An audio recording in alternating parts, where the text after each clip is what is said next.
Good morning students, welcome to our YouTube channel Dronacharya academy. और मैं Anuj Yadav sir non finite के अगले टॉपिक को मैं आगे बढ़ा रहा हूँ। पिछले वीडियो में आप लोग आपने देखा होगा कि नॉन फाइनाइट का इन्फिनिटिव टॉपिक को मैंने क्लियर किया था। अब इन्फिनिटिव के बाद मैं आज आप लोगों को जेरंड का टॉपिक का क्लियर करने वाला हूँ। तो इन्फिनिटिव में मैंने आपको 10 रूल बताए थे। तो बच्चों ये 10 रूल जो थे वो एग्ज़ाम को एनालाइज करने के बाद मैंने उस रूल को आप लोगों के बीच रखा था और वो सारे रूल इम्पॉर्टेंट थे। अब आगे हम बढ़ते हैं जेरंड की ओर। तो जेरंड में मैं आपको टोटल 7 रूल बताऊंगा और ये सातों रूल एग्ज़ाम में पूछने ही वाले होते होंगे, इसलिए बारीकी से देखते चलिएगा। तो चलिए जेरंड लेते हैं। तो जेरंड हमारा जो जेरंड है बच्चों, यहाँ देखना है क्या होता है। तो देखिए मैंने एग्जांपल यहाँ दिया, यहाँ डेफिनेशन दिया। जेरंड एक वर्ब की ही फॉर्म होती है जो एक नाउन की तरह यूज़ किया जाता है, इसी कारण इसे वर्बल नाउन भी कहते हैं। अब देखिए बच्चों, आगे मैं बताऊंगा आपको वर्बल एडजेक्टिव, ठीक है। तो वर्बल एडजेक्टिव भी होता है, वर्बल नाउन भी होता है। प्रेजेंट पार्टिसिपल जो होता है वो वर्बल एडजेक्टिव होता है, वो भी वर्ब का रूप है। प्रेजेंट पार्टिसिपल भी मैं बताया था V4 होता है, जेरंड भी हमारा V4 होता है। लेकिन जेरंड जो है ये नाउन का काम करता है, चूँकि ये वर्ब का फॉर्म है इसीलिए इसे कहा जाता है वर्बल नाउन। जबकि ये जो प्रेजेंट पार्टिसिपल है ये भी हमारा वर्ब का ही रूप है, लेकिन ये एडजेक्टिव की तरह काम करता है, इसलिए कहा जाता है इसे वर्बल एडजेक्टिव। क्लियर। तो यहाँ पर देखिए कि जेरंड एक वर्ब का ही रूप होता है, फॉर्म होता है जो किसी नाउन की तरह काम करता है। जेरंड नाउन की तरह काम करता है, इसी कारण से इसे वर्बल नाउन कहा जाता है। अब यदि हिंदी करते हैं किसी जेरंड का तो वहाँ निकलता है ना, ने, नी, ठीक है। लेकिन जब प्रेजेंट पार्टिसिपल का हिंदी निकालते हैं तो वहाँ होता है क्या कि वहाँ कंटिन्यूअस फॉर्म दिखाता है, मतलब काम जारी है, रहा है, रही है, ये सब का भाव देता है। तो चलिए यहाँ फॉर्म की चर्चा करें तो वर्ब प्लस ing होता है। Use as noun in a sentence, किसी सेंटेंस में नाउन की तरह ये जेरंड यूज़ होता है। चलिए अब रूल की चर्चा करते हैं। तो रूल नंबर फर्स्ट, किसी भी जेरंड का यूज़ सेंटेंस में सब्जेक्ट के रूप में किया जाता है। आप लोग जानते हैं कि चूँकि वर्ब का जो चौथा रूप होता है वो जेरंड कहलाता है। अब जेरंड जो है चूँकि क्या होता है, नाउन होता है। तो आप लोग को तो मालूम है कि सेंटेंस में जो सब्जेक्ट होता है वर्ब होता है, तो सब्जेक्ट वर्ब होता है, तो ये सब्जेक्ट के स्थान पर आपका हमेशा कोई ना कोई नाउन ही होता है या प्रोनाउन ही होता है ना। तो हम कह रहे हैं क्या, किसी भी जेरंड का यूज़ सेंटेंस में सब्जेक्ट के स्थान पर किया जाता है। जैसे यहीं देखो, स्विम का V4 देखें तो swimming is a good exercise, तैरना एक अच्छा व्यायाम होता है। तो स्विमिंग यहाँ पर क्या है, जेरंड है, लेकिन इसका यूज़ हम सब्जेक्ट के रूप में किए हैं। Writing is a good habit, लिखना एक अच्छा आदत होता है। राइटिंग क्या है, हमारा जेरंड है जिसका यूज़ सब्जेक्ट के स्थान पर किए हैं। उसके बाद हमारा है reading is very important for students, पढ़ना स्टूडेंट्स के लिए रीडिंग देना बहुत ही महत्वपूर्ण होता है। तो रीड का V4 रीडिंग होता है, ये भी हमारा नाउन के रूप में है, यानी ये जेरंड है। यानी ये सारे हमारे जेरंड ही हैं जिसे वर्बल नाउन हम कह सकते हैं। रूल नंबर 2 लेते हैं। किसी भी सेंटेंस में जेरंड का यूज़ ऑब्जेक्ट के रूप में भी किया जाता है, ऑब्जेक्ट के रूप में भी किया जाता है। पहला मैंने बताया सब्जेक्ट के रूप में किया जाता है, दूसरा मैं बता रहा हूँ आपको ऑब्जेक्ट के रूप में किया जाता है, ठीक है। तो किसी भी सेंटेंस में जेरंड का यूज़ ऑब्जेक्ट के रूप में भी किया जाता है, ठीक है बच्चों, ऑब्जेक्ट के रूप में भी किया जाता है। अब देखिए ऑब्जेक्ट कैसे है, तो जानते हैं कि सेंटेंस में होता है हमारा सब्जेक्ट, फिर होता है वर्ब और तीसरा होता है ऑब्जेक्ट, यानी इस स्थान पर भी हम जेरंड का यूज कर सकते हैं। देखिए, I enjoy driving on the curvy road. Curvy road का मतलब टेढ़े मेढ़े। देखिए मैं आप लोगों को समझने के लिए हिंदी लिख दिया हूँ यहाँ पर। आई इंजॉय, मैं इंजॉय करता हूँ driving on the curvy road, यानी क्या चीज़ करने, टेढ़े मेढ़े रोड पर ड्राइविंग करके मैं आनंद उठाता हूँ। तो यहाँ देखिए बच्चों क्या है कि आई हमारा सब्जेक्ट है, इंजॉय हमारा वर्ब है अब इसके बाद ऑब्जेक्ट हमारा ड्राइव है, तो ड्राइव का V4 होता है ड्राइविंग, यानी ये हमारा क्या है, जेरंड के रूप में यूज़ हुआ है। क्लियर। सेकंड आते हैं, आई रिकमेंडेड वाचिंग कंप्लीट वीडियो। आप लोगों को मैं रिकमेंड करता हूँ कि कंप्लीट वीडियो को देखें। तो यहाँ देखो कि सेंटेंस में सब्जेक्ट हमारा आई है, रिकमेंड हमारा वर्ब है, और उसके बाद देखिए कि यहाँ ऑब्जेक्ट के रूप में वॉच का V4 वाचिंग लिए हैं, यानी ये भी हमारा जेरंड ही है। क्लियर। शी लव्स सिंगिंग, वह सिंगिंग पसंद करती है, तो सब्जेक्ट सी है, लव्स हमारा वर्ब है, इसके बाद ऑब्जेक्ट सिंग का V4 सिंगिंग, यानी ये भी हमारा जेरंड है। यानी कि हम पहला रूल में जाने कि सेंटेंस में सब्जेक्ट के स्थान पर भी यूज़ होता है, सेकंड में जाने कि ऑब्जेक्ट के स्थान पर भी होता है। थर्ड में आते हैं, अब किसी भी बी वर्ब के कम्प्लीमेंट के रूप में जेरंड का यूज़ किया जाता है। अब क्या होता है कम्प्लीमेंट, ये भी समझना है आपको हमेशा। ठीक है, तो कम्प्लीमेंट हमेशा सब्जेक्ट को रिप्लेस करता है, अर्थात सब्जेक्ट के बारे में बतलाता है। सेंटेंस में यदि देखो ये सब्जेक्ट के बाद वर्ब होता है, ऑब्जेक्ट होता है, कम्प्लीमेंट भी होता है, लेकिन ये ऑब्जेक्ट जो होता है ये सब्जेक्ट के बारे में कुछ नहीं बताता है। लेकिन जब ये सब्जेक्ट के बारे में बताना शुरू कर दे, तब ये हमारा जो वर्ब का क्या होता है, कम्प्लीमेंट होता है। ठीक है, कम्प्लीमेंट होता है। देखो यहाँ पर क्या है, एग्जाम्पल में देखिएगा, यहाँ पर हिज हॉबी इज़ रीडिंग, उसका हॉबी क्या है, रीडिंग है, पढ़ना है। तो यहाँ पर देखो कि रीडिंग किसका हॉबी है, देखो हिज का है, रीडिंग किसका हॉबी है, हिज का है, यानी इसी के बारे में ना ये बता रहा है ना। और रीड का V4 रीडिंग, यानी V4 के रूप में है, यानी ये भी हमारा क्या है बच्चों, ये हमारा जेरंड है। क्लियर। इसके बाद आते हैं सेकंड में, one of my duties is teaching you. अब देखो यहाँ पर क्या है कि one of my duties is teaching you, यहाँ पर टीचिंग किसका ड्यूटी है, टीचिंग जो है आप लोग को पढ़ाना, ये किसका है, माई का, यानी इसी का ये कम्प्लीमेंट के रूप में यूज़ हो रहा है। थर्ड में आते हैं, हीज़ वीकनेस इज़ स्मोकिंग, तो स्मोकिंग किसका वीकनेस है, हीज़ का है, हीज़ का है, यानी ये भी कम्प्लीमेंट के रूप में यूज़ हुआ है। देखो आपको समझने के लिए नोट पे मैंने लिख भी दिया है कि कम्प्लीमेंट हमेशा सब्जेक्ट को रिप्लेस करता है, अर्थात सब्जेक्ट के बारे में ही बतलाता है। ठीक है, अब देखिए कि अब देखिए यहाँ पर दिया है मैंने, रीडिंग इज़ हीज़ हॉबी, ये जो उलट के दे दिया है मैंने, यहाँ पर ये कम्प्लीमेंट नहीं है, ये हीज़ हॉबी हमारा क्या है, ये ऑब्जेक्ट है। ठीक है, teaching you is one of my duty, है ना, स्मोकिंग इज़ हीज़ वीकनेस, तो यहाँ ऑब्जेक्ट के रूप में हुआ है, कम्प्लीमेंट के रूप में नहीं हुआ है। नेक्स्ट आते हैं 4, किसी भी पॉजेसिव केस के तुरंत बाद, ये मोस्ट VBI रूल है,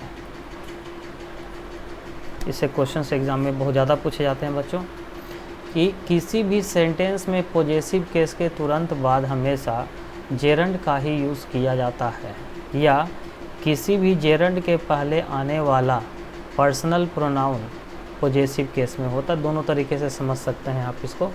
मैं क्या बोल रहा हूँ कि पॉजेसिव केस क्या होता है, तो पॉजेसिव केस पोजेशन का भाव बता रहा है, पॉजेसिव नाम से स्पष्ट हो रहा है कि इसमें पोजेशन है। पोजेशन मतलब क्या होता है, अधिकार। ठीक है, तो किसी भी पॉजेसिव केस के तुरंत बाद, ठीक है, तुरंत बाद ये हमेशा जेरंड का यूज़ होता है, यानी वर्ब के चौथे रूप का यूज़ होता है। ठीक है, अब पॉजेसिव केस जो है वो 2 प्रकार का होता है। यदि नाउन के रूप में रहे तो देखो एपोस्ट्रोफी एस लगेगा। ठीक है, और जब प्रोनाउन के रूप में रहे तो वह क्या रहेगा, my, his, her, your, dear, name रहेगा। देखिए जैसे एग्जांपल देते हैं क्या, we are celebrating Rahul winning the contest, Rahul के कंटेस्ट जीतने का हम लोग सेलिब्रेट कर रहे हैं। तो यहाँ राहुल जो है इसी के विनिंग का ना, तो इसके बाद विनिंग दिया है V4, लेकिन इन दोनों को जोड़ने वाला कड़ी यहाँ पर मौजूद ही नहीं है, तो ये कड़ी हमारा रहेगा क्या, पॉजिटिव केस। अब पॉजिटिव केस के लिए यहाँ पर राहुल नहीं देंगे, बल्कि क्या देंगे, यहाँ पर देंगे हम राहुल्स, एपोस्ट्रोफी एस। अब देखो एपोस्ट्रोफी एस राहुल्स आया, और उसके बाद विन का V4 क्या है, विनिंग, है ना। तो ये एपोस्ट्रोफी एस हमारा पॉजिटिव केस है, और इस पॉजिटिव केस के बाद वर्ब हमेशा V4 होता है, यानी जेरंड के रूप में होता है। सेकेंड आते हैं, I don't like him going to college without me. वह मेरे बगैर कॉलेज जाता है, इसे मैं लाइक नहीं करता हूँ। यहाँ देखिए बच्चों, हिम दिए हैं और यहाँ गोइंग दिए हैं। अभी आप लोग को मैंने यहाँ में क्या बताया, देखना है, किसी भी जेरंड के पहले आने वाला पर्सनल प्रोनाउन हमेशा पॉजिटिव केस में होता है। अब यहाँ पर देखो जेरंड V4 दिए हैं, अब इसके बाद यहाँ पर हिम दिए हैं, ऑब्जेक्टिव केस में ना है, तो इसका पॉजिटिव केस होता है his. I don't like his going to college without me. तो यहाँ पर देखो दो बात ध्यान में रखो कि पॉजिटिव केस दो प्रकार का बना होता है। जैसे राम बुक, पोजीशन अधिकार का भाव दे रहा है, तो हम यदि कहते हैं राम्स बुक, तो राम की किताब, लेकिन इसी को हम कहेंगे राम बुक, तो राम किताब, इसका कोई अर्थ नहीं निकला, ये गलत है, और ये हमारा क्या है, सही है। यहाँ सही रूप क्या होगा, राम्स बुक, ठीक है, या फिर बोल सकते हैं बुक ऑफ राम, ठीक है। उसी प्रकार से दूसरा पॉजिटिव केस कैसे बनता है, दूसरा पॉजिटिव केस जितने भी पर्सनल प्रोनाउन है सबका अपना अपना पॉजिटिव केस होता है।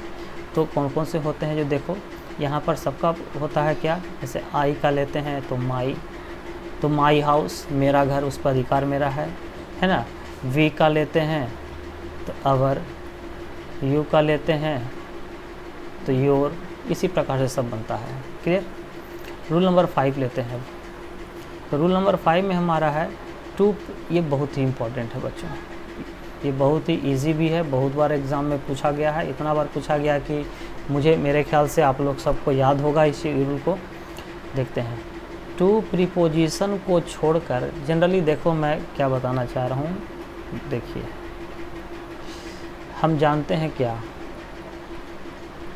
टू के बाद तो V1 होता है, ये प्रीपोजिशन का यूनिवर्सल ट्रूथ है कि टू के बाद क्या होता है, V1 होता है। लेकिन टू को छोड़कर शेष जितने भी प्रीपोजिशंस होते हैं, अदर प्रीपोजिशंस, उनके बाद वर्ब रहे तो V1 नहीं होता बल्कि V4 होता है। इसी का अपवाद ये रूल है कि ग्रामर में कुछ ऐसे प्रीपोजिशनल फ्रेजेस होते हैं, क्या मैंने कहा, प्रीपोजिशनल फ्रेजेस होते हैं। प्रीपोजिशनल फ्रेज कैसे कहते हैं, वैसे फ्रेज जिसमें प्रीपोजिशन भी मौजूद हो उसे कहते हैं प्रीपोजिशनल फ्रेजेस होते हैं, जिनके अंत में टू लगा होता है, और टू के बाद यदि कोई वर्ब आए इनके बाद तो वर्ब हमेशा वो V4 होता है, लेकिन इनको छोड़कर बाकी जितने भी वर्ब हैं उसके वो हमेशा टू के बाद V1 ही होते हैं। ठीक है। तो कौन कौन से प्रीपोजिशनल फ्रेज होते हैं, तो चलिए देखते हैं। पहला हमारा है look forward to, addicted to, prone to, object to, with a view to, in addition to, given to, accustomed to, verb plus use to, habituated to, take to. सबका हिंदी में बता देता हूँ पहले आपको। लुक फॉरवर्ड टू की आशा में रहना, एडिक्टेड टू अभ्यस्त होना, आदी होना, प्रोन टू ये भी किसी की तरफ झुकाव होना, ऑब्जेक्ट टू विरोध करना, विथ ए व्यू टू के उद्देश्य से, इन एडिशन टू के अलावे के अतिरिक्त को छोड़कर, गिवन टू प्रदान करना, एकस्टम टू अभ्यस्त होना, verb plus use to, verb plus use to वही होता है बच्चों।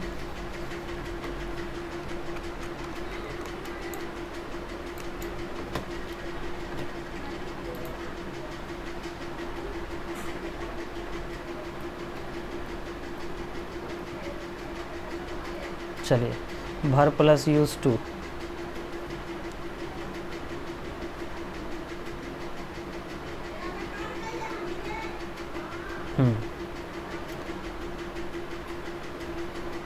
भर प्लस यूज टू अभ्यस्त होना, हैबिचुएटेड टू अभ्यस्त होना, टेक टू प्रदान करना। तो इन सभी के बाद हमेशा ध्यान रखना बच्चों, जेरंड का यूज़ होता है, यानी भर का कौन सा रूप, चौथा रूप। लेकिन इसके अलावा देखो लास्ट में इनका टू लगा हुआ है, सबके साथ टू लगा हुआ है, सबके साथ टू लगा हुआ है ना, एवरीथिंग। इन सब के साथ जनरली देखा जाए तो टू के साथ हमेशा V1 होना चाहिए था, लेकिन यहाँ V1 नहीं होगा, V4 होगा। ये इसका अपवाद है जो कि जेरंड का काम करता है। ठीक है बच्चों, चलिए नेक्स्ट आते हैं एग्जाम्पल में। देखिए फर्स्ट पहला एग्जाम्पल क्या है, I was looking forward to see you. ठीक है, मैं तुम्हें देखने की आशा में हूँ।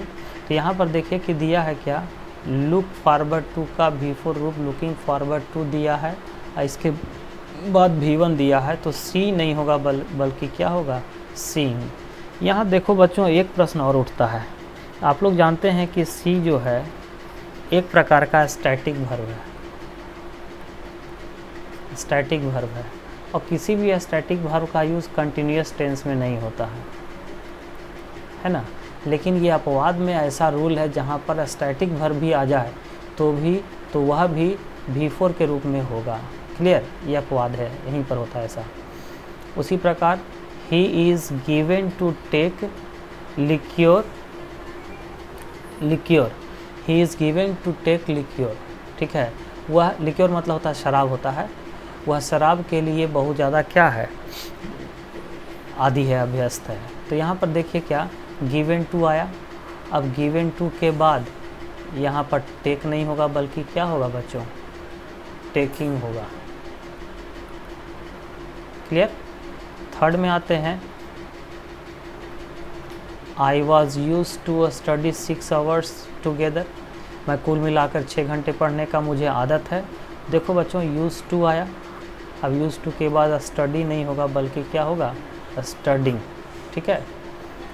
फोर्थ में आते हैं, I use to study 6 hour together. देखो बच्चों यहाँ समझना है कि यूज टू के साथ यहाँ V1 सही है, लेकिन यहाँ पर यूज टू के साथ V4 दे दिए हैं स्टडिंग। अंतर क्या है,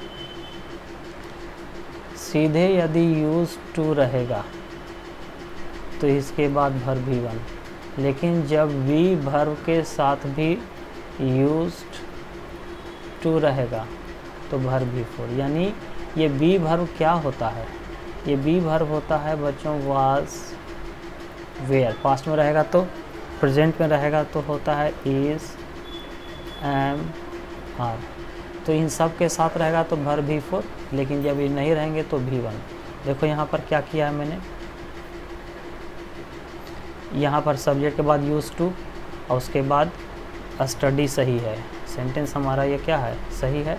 लेकिन ऊपर वाले में देखिए वाज भी है, इसलिए यहाँ स्टडी नहीं होगा बल्कि क्या होगा, स्टडिंग होगा। क्लियर। 5 नंबर में आते हैं, you will get use to studying in queue. ठीक है, यहाँ पर देखिए कि विल गेट यूज टू है और इसके बाद वर्ब आएगा क्या, बिफोर। क्लियर। लास्ट में आते हैं रूल नंबर 7, लास्ट रूल। देखो ग्रामर में कुछ ऐसे वर्ब होते हैं, स्टैटिक वर्ब मैंने बताया जिसका यूज कभी भी कंटिन्यूअस में नहीं होता, पहले बताया। अब है क्या, ग्रामर में कुछ ऐसे डायनेमिक वर्ब होते हैं, ठीक है, जिसका यूज़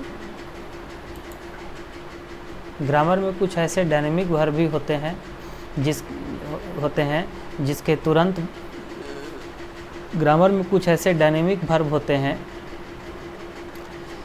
जिसके तुरंत बाद हमेशा जेरंड का यूज़ यानी V4 का यूज़ किया जाता है। ठीक है, तो कौन कौन से होते हैं देखो बच्चों, स्टार्ट होता है, कीप होता है, जितने भी दिए हुए हैं इन सब के बाद हमेशा जेरंड का यूज़ होता है। जैसे देखिए ही कांट हेल्प, वो हेल्प नहीं किया कर सकता है। टेल ए लाई, केवल झूठ बोल सकता है, यानी कि वह झूठ बोलने के अलावा कुछ नहीं कर सकता है। तो यहाँ पर देखिए कि हेल्प के बाद यहाँ पर टेल नहीं बल्कि होगा क्या, टेलिंग। सेकंड में है I feel like have lunch, तो यहाँ मुझे खाने की ज़रूरत पड़, यानी कि महसूस हो रहा है कि खाना खाऊं, तो फील लाइक के बाद भी वर्ब यहाँ पर हैव नहीं होगा बल्कि हैविंग होगा। This movie is worth watching, worth के बाद भी वर्ब यहाँ V4 होगा जेरंड के रूप में। प्लीज़ कीप सपोर्ट मी, तो कीप के बाद भी यहाँ पर सपोर्ट नहीं बल्कि सपोर्टिंग होगा। तो मुझे आशा है कि मेरा ये वीडियो आप लोग को अच्छा लगा हो। यदि अच्छा लगा हो तो आप लोग इसको शेयर कीजिए, लाइक कीजिए, कमेंट कीजिए। इसी के साथ मैं अपना क्लास को ऑफ करता हूँ। Thank you.